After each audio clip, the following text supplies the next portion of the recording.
चांद धीरे धीरे पृथ्वी से दूर जा रहा है। पृथ्वी और चांद के बीच की दूरी बढ़ रही है और एक दिन ऐसा आएगा कि चांद पृथ्वी से हमेशा के लिए गायब हो जाएगा।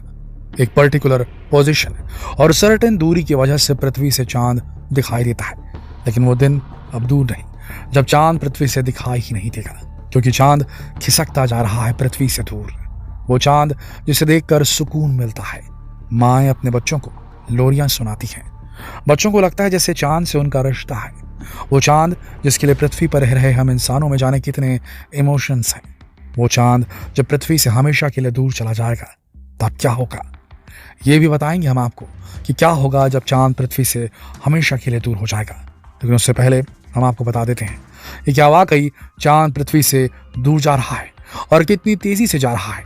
कब तक दिखेगा चांद हमारी पृथ्वी से और कितने साल हैं चांद के लुप्त होने में। दोस्तों, सन 1969 में 1969 में नासा के अपोलो मिशन ने चंद्रमा पर रिफ्लेक्टिव पैनल इंस्टॉल किए थे। इनसे पता चलता है कि चंद्रमा हर साल पृथ्वी से 3.8 सेंटीमीटर यानी कि 1.5 इंच दूर होता जा रहा है। ये गति इतनी धीमी है कि हम इसे महसूस नहीं कर सकते और हमारे लाइफ टाइम में भी हम ये भाप नहीं सकते कि चांद पहले से छोटा दिखाई दे रहा है, यानी दूर चला गया है।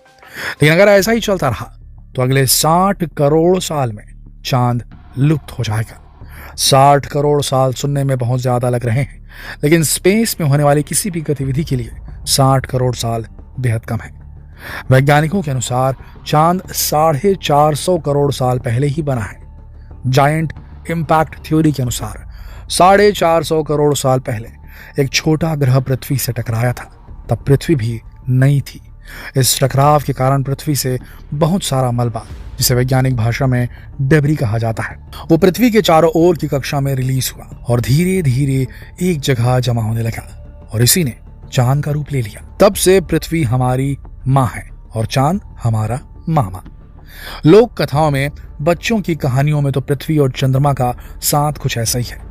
जब से मानव का पृथ्वी पर अस्तित्व है तब से चांद को पृथ्वी से इंसान अपनी आंखों से देख पा रहा है। लेकिन अफसोस कि इंसान हमेशा चांद को पृथ्वी के करीब नहीं देख पाएगा और एक दिन ऐसा भी आएगा जब इंसान चांद को देख ही नहीं पाएगा। नासा ने जब अपने रिफ्लेक्टिव पैनल्स चांद पर इंस्टॉल किए थे तब अपोलो मिशंस के दौरान वैज्ञानिकों को कुछ स्ट्रेंज चेंजेस नजर आने लगे और स्टडी करने पर पता चला कि शायद चांद पृथ्वी से दूर खिसक रहा है। उसके बाद जब इस मुद्दे को लेकर स्टडी की गई तो पता चला कि ऐसा सच में हो रहा है और आज से नहीं कई करोड़ सालों से ऐसा हो रहा है। अब घटते चांद के बारे में जानकारी हासिल करने के लिए वैज्ञानिकों ने खोज की है, जो आश्चर्यजनक रूप से चांद पर नहीं पृथ्वी पर ही है। पश्चिमी ऑस्ट्रेलिया में करजीनी नेशनल पार्क में 250 करोड़ साल पुराने रोम्बिक सेडिमेंट्री रॉक्स यानी कि लयबद्ध तलछट चट्टानें हैं। इनमें आयरन और सिलिका रिच मिनरल्स की लेयर है जो प्राचीन समय में समुद्र तल में जमा थी और अब पृथ्वी के क्रस्ट के सबसे पुराने हिस्से में मौजूद है। सन 1972 में 1972 में ऑस्ट्रेलियन जियोलॉजिस्ट AF ट्रेडल ने इन प्राचीन चट्टानों की परतों में दिखाई देने वाले पैटर्न के बारे में कहा था कि ये पैटर्न मिलांकोविच साइकिल से प्रेरित है, जो जलवायु में हुए बदलावों से जुड़े हो सकते हैं। दोस्तों, मिलांकोविच साइकिल्स पृथ्वी की ऑर्बिटल कैरेक्टरिस्टिक्स में होने वाले पीरियोडिक चेंजेस हैं। इन साइकिल्स में पृथ्वी के ऑर्बिट की यानी कि पृथ्वी की कक्षा की, शेप की, पृथ्वी की धुरी का एंगल, पृथ्वी जिस धुरी पर घूमती है उसकी डायरेक्शन, ये सब शामिल है। पृथ्वी और चांद के बीच की दूरी सीधे मिलांकोविच साइकिल में से एक की फ्रीक्वेंसी से जुड़ी है। ऑस्ट्रेलियाई चट्टानों में अलग अलग साइकिल बेहतर तरीके से दिखाई देती है। यूट्रेक्ट यूनिवर्सिटी और जिनेवा यूनिवर्सिटी के रिसर्चर्स ने हमारे सोलर सिस्टम की हिस्ट्री के बारे में जानने के लिए कई तरह की टेक्निक्स यूज की है और रिसर्च की है। इसी रिसर्च से पता चला कि पृथ्वी से चंद्रमा की दूरी बढ़ने का रहस्य पृथ्वी की इन्हीं प्राचीन चट्टानों की परतों में छिपा है। दोस्तों, इन चट्टानों का इस्तेमाल 246 करोड़ साल पहले की पृथ्वी और चांद की दूरी का पता लगाने के बारे में किया गया, जिससे पता चला कि तब चांद पृथ्वी से 60,000 किलोमीटर करीब था और तब एक दिन 24 घंटे का नहीं 16.9 घंटे का हुआ करता था।